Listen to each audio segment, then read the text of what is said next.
एक मसीहा था जो मुझे रास्ते में मिल गया, वरना ये सफर अधूरा ही रह जाता। विधायक जी बाद 5 साल तक चेहरा ही नहीं दिखा रहे। इससे पहले जिन लोगों को आप 50 साल से विधायक दिखाते रहे, कभी उन्होंने अपनी जिम्मेदारी समझी? बाढ़ के समय जिम्मेदारी समझी? हमारे घर वाले जब दिल्ली और गुजरात और मुंबई से पैदल और ट्रक पे लटक के आ रहे थे, उस समय सरकार कही हमारे पास कोई व्यवस्था नहीं, लोग मर गए। आपको पता होगा कोरोना में। और आज देखो लोगों को LED वैन निकल रही है 5-5 से। किसान भी प्रचार में जा रही है, प्रचार में घर घर पर्ची पहुंचाई जा सकती, घर घर BLO जा सकता, आदमी जा सकता। लेकिन अगर कोई इस तरीके की महामारी आई तो उसके लिए सरकार पंगु हो जाती है। ऐसा क्यों होता है? करवा दिया। ये रास्ते ऐसे ही लोगों के मिलने से मंजिल तक पहुंचते हैं, वरना ये सफर अधूरा ही रह जाता है। सरकार पैसा नहीं खर्च करना चाहती। तमाम पैसा ले लिया हमने भी, 6 लाख 6.5 लाख रुपए दिया था प्रधानमंत्री फंड में। तमाम पैसा ले लिया गया, वो हमारे ऊपर खर्च ही नहीं किया गया। हमारा पैसा ले और लिया गया। अगर वो खर्च हो जाता जनता के ऊपर तो जिन लोगों ने जान गंवाई है, जो परेशान होते हैं, वो परेशानी नहीं होती। तो हमारा काम है कि जो गरीब आदमी है वो गरीब होता जा रहा और अमीर आदमी अमीर होता जा रहा, उसके बीच की खाई को पाटना, गरीब आदमी के लिए शिक्षा की, चिकित्सा की और अच्छी रोडों की व्यवस्था करवाना, वो हम अपने स्तर से करेंगे। और इसके अलावा जो भी आपकी परेशानी होगी, पुलिस थाना जो हमसे बन पड़ेगा अधिकतम वो करेंगे। तो तबे तो जितेंद्र को दी बहुत तो कच्चा है जो योगी मोदी जी का दुखिया देखना हो तो का, जब प्रधान लोग ना दे तब हमें ना ही मिलती है। योगी मोदी को मिला क्या दें?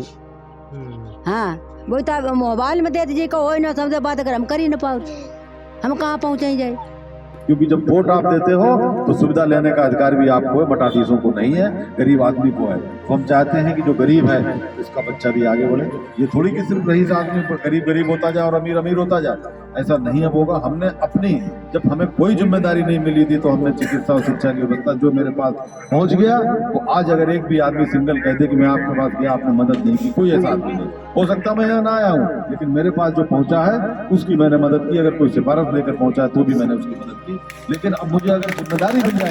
एक बार हम पर आपत्ति पड़ी, हमारा लड़का था 6 साल का, उसका चारों कटाई वाली मशीन से हाथ कट गया था।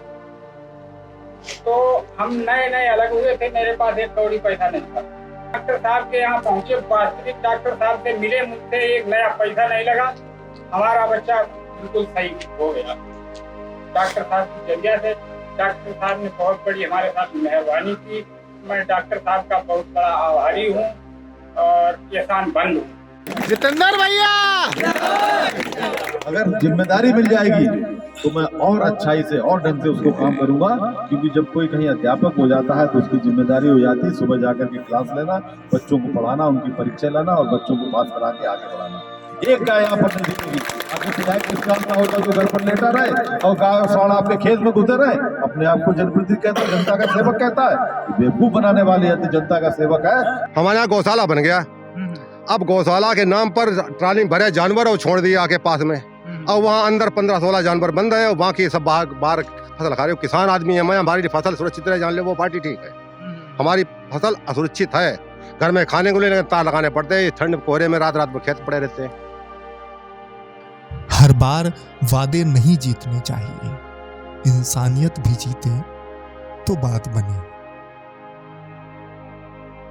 जब शहर का आदमी बीमार होता तो अच्छे अस्पतालों में चला जाता है, गांव का आदमी रात को बीमार होता है, उसको क्या सुविधा है? कोई सुविधा नहीं। विधायक जी यहाँ सो रहे होते हैं, आप फोन लगाओ तो मिलेंगे नहीं, उनके लोग नहीं मिलेंगे। ठीक है विधायक जी व्यस्त हो सकते हैं, जिम्मेदारी हो सकते हैं, उनको लखनऊ बुलाया जा सकता है, विधानसभा चल रही हो, लेकिन उनके साथ में जो आज हजारों आदमी उनका प्रचार करते घूम रहा है, जनता की सेवा के समय वो गायब कहाँ हो जाता है? मेरे साथ के लोग हमेशा मेरे साथ रहेंगे। और अगर मैं चेत घर पर नहीं मिला, किसी कारणवश शहर से बाहर हुआ, तो आपका कोई काम नहीं होगा। जरूरी नहीं कि मैं नहीं हूँ तो मेरा काम होता है। इस तरीके से हमारा यहाँ पर काम होगा। शिक्षा एक ऐसी चीज है, अगर आपको 5 किताबें मिल जाए, 10 किताबें मिल जाए, तो 10 किताबों को आपने पढ़ लिया तो आप डॉक्टर, इंजीनियर, IAS, IPS पूरे जिले की मालिक बन सकते हैं। किताबों में वो ताकत होती है, शिक्षा में वो ताकत होती है। लेकिन गांव के गरीब आदमी को शिक्षा की ताकत से दूर रखा गया। अमीर लोगों का ये रहता है कि हमारे घर में जो लड़का काम करता है, जो बच्चा काम करता है, उसका बच्चा कहीं पढ़कर आगे ना निकल जाए, वो भी हमारे यहाँ जागरूक पूजा करता रहे, इसलिए कभी वो उसकी शिक्षा का ध्यान नहीं देता है। मेरे घर पर आप जाएंगे, जितने लोग मेरे यहाँ काम करते हैं उनके सबके बच्चों को मैंने कुर्सी पर बैठाया, प्रत्यक्ष को प्रमाण की जरूरत नहीं है, आप चले जाइए। तो मेरे घर में काम करते मैंने उनके बच्चों को डिप्लोमा डिग्री करा करके कुर्सी पर बैठाया है, उनको 6,000 तनख्वाह दी, तो उनके बच्चों को 22,000 रुपए तनख्वाह मिल रही है और वो सम्मान का जीवन जी रहे हैं। मेरा नाम योगेंद्र है, गांव का नाम खाकिन है। हम छोटे थे तभी मेरे पिताजी एक्सपायर हो गए थे और इसलिए हमारे घर पर बहुत दिक्कत थी। तभी पिताजी ख़त्म होने पर माँ भी परेशान हो रही थी। तभी डॉक्टर साहब के आदमियों को पता चला, हाँ उनके गांव खाकिन गांव में एक बच्चा है, वो बहुत परेशान है। तभी डॉक्टर साहब आए, मेरी मदद की, मेरे दुआरे आए और मदद की और अपने कॉलेज में टीचरों से कहा इसे बच्चे को ध्यान से पढ़ाना। पढ़ाई का सारा खर्चा उन्होंने दिया मेरा, और अब भी दे रहे हैं। पॉलिटेक्निक सिविल इंजीनियरिंग हम कर रहे हैं।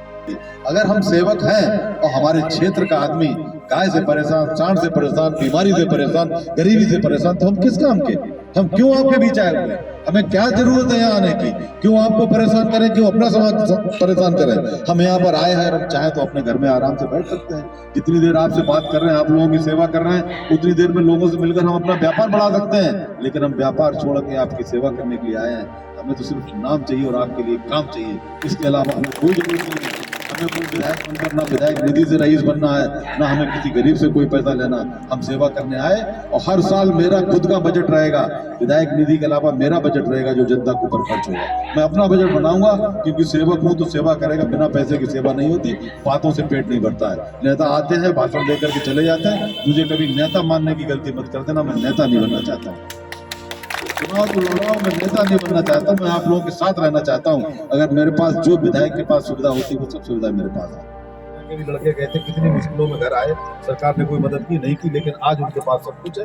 हेलीकॉप्टर भी है, उनके पास गाड़ियां भी हैं, घर घर लोग भी पहुंच रहे हैं, घर घर पर्चा भी पहुंचाया जा रहा है। तो अब लोग कहाँ से आ गए?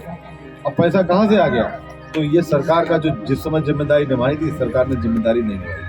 क्या बताएं भैया, इस विधानसभा क्षेत्र में सिर्फ डॉक्टर साहब की लहर है। कैसे कि यहाँ डॉक्टर साहब ने जितना किया है उतना कोई ना विधायक कर सके और ना सांसद कर सके। वो तो बहुत कुछ करते हैं लोगों के लिए। सबसे बढ़िया वही है, वही अब की बार जीते हैं। वैसे ये चुनाव है और सच में सही चुनाव करने का समय भी। पार्टी ने तो सही चुना है, अब आपकी बारी है